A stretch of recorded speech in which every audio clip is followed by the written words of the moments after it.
Hey everybody, welcome back to another video. In this video, I'm going to be listing 5 unspoken rules in Grand Peace Online. If you guys don't know what an unspoken rule is, it's basically a rule that wasn't explicitly stated, but people do abide by it either way. In here, it's no specific order, but I did list 5 things, and I will be rating them 1 out of 10 on how and if people really follow it or not, you know. Also, if you guys are wondering, I have a little bit of gameplay in the background. It was me playing a solos, and I ended up getting double audio in the clip, so I just went ahead and muted it, and I decided to post it on here as like a little clip while I talk. Also, make sure to like and subscribe, post notifications and whatnot. I'm trying to get to 2K subs by the end of the summer, and let's make it happen. Alright, number 5, we have no using Ken Hockey in arena. Ken Hockey, observation hockey, Kenbu no Shoku hockey, whatever you may call it, you are not allowed to use this in arena. If you use this in arena, using Ken Hockey just automatically decreases your aura from whatever it may be. Just halves it down. People hate it, it's annoying, you're not really supposed to use it. Yes, you can use regular hockey, but you cannot use Ken Hockey because it's just dirty, and especially if you have Mochi, it's a little OP, so people tend to really just not use it at all. Abandon glad rolls as well, so even like you will not see the top PvPers or people who are like semi good, you will not see them using it. Only people who probably run like Sulong or Abyssal Karate, they probably use it, but yeah.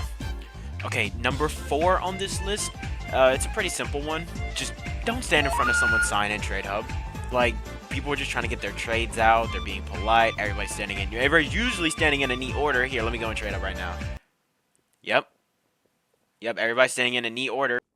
You just be that one guy that messes it up. I mean, I can understand if you're mad at somebody for scamming or something of that nature, but just don't stand in front of people's signs and just stand in an organized line and please have a brain.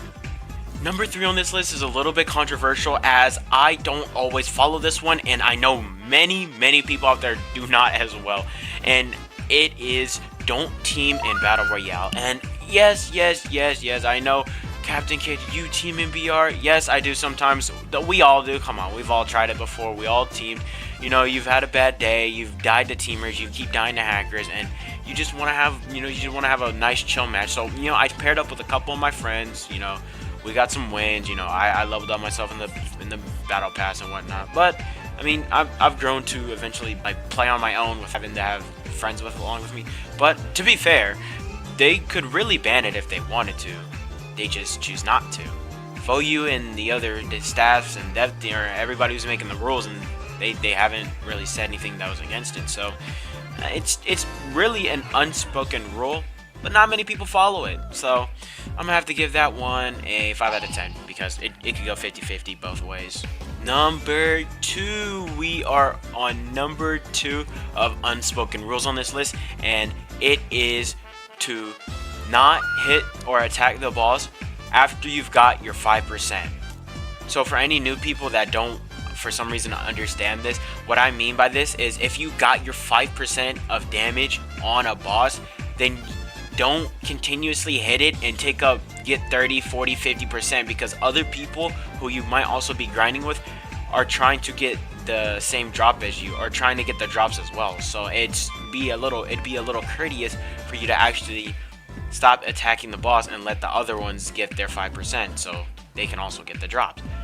But it's nonetheless an unspoken rule that most people do follow.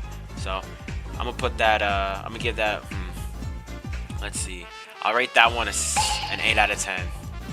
Last but not least, we have number 5, and it is to team up on a hacker if they are in your BR lobby. Most people, when they see a hacker in BR, it could go 2 ways. You could either have the idiots that continuously fight to the death and ends up dying, or you have the supportive group that actually bands together and helps kill the hacker. Now, in most instances, that first scenario will happen because GPO is full of a bunch of goofballs, but if the circumstances are just right, you might get a couple of people with a brain to help you kill the hacker, which is very rare. But since we have the global chat, it's been a lot easier to be able to find hackers and like target them specifically.